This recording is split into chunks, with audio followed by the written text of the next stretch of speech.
সম্মানিত সভাপতি সাহেবকে মাদ্রাসার পক্ষ থেকে সম্মাননা ক্রেস্ট গ্রহণ করার জন্য। ওইভাবে পূর্ণ ইমানদার বলা যাবে না।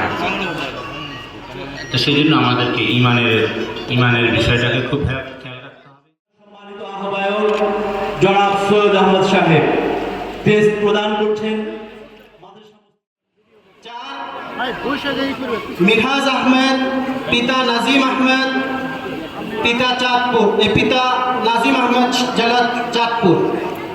5 মোহাম্মদ মুআজ আব্দুল্লাহ মুআজ পিতা GM শাহিনুল ইসলাম জেলা খুলনা। 6 হাফেজ আব্দুল্লাহ জুনাইদ পিতা মোহাম্মদ সাফওয়াত হোসেন। হযরতুল আল্লাহ মুফতি শহীদুল্লাহ সাহেব আমাদের হাফেজ ছাত্রদের নাম ঘোষণা করবেন। অত্র জামিয়ার সুযোগ্য শিক্ষা পরিচালক হযরতুল আল্লাহ মুফতি গোলাম কিবরিয়া সাহেব দাওয়াত বরকাতুহ। আসসালামু আলাইকুম ওয়া রাহমাতুল্লাহি ওয়া বারাকাতুহু।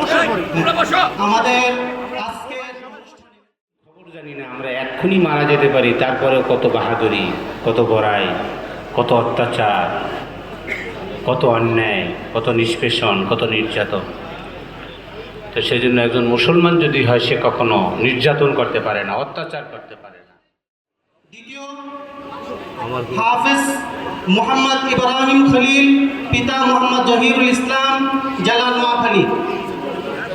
3 হাফেজ মুজাদ্দিদ লোবান পিতা মোহাম্মদ মোহসেন উদ্দিন।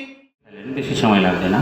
আর রাসূলের জীবনীটা যদি পারেন সংগ্রহ হতে নেন, নিয়ে তার রাসূলের জীবনীটা পড়েন, এরপরে সামাজিক লেনদেনটা মানে, তাহলে এটা আবার অংশ মানা হচ্ছে।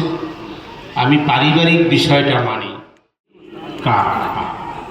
পূর্ণরূপে দাখিল হতে হবে ইসলামের মধ্যে, আংশিকভাবে কিছু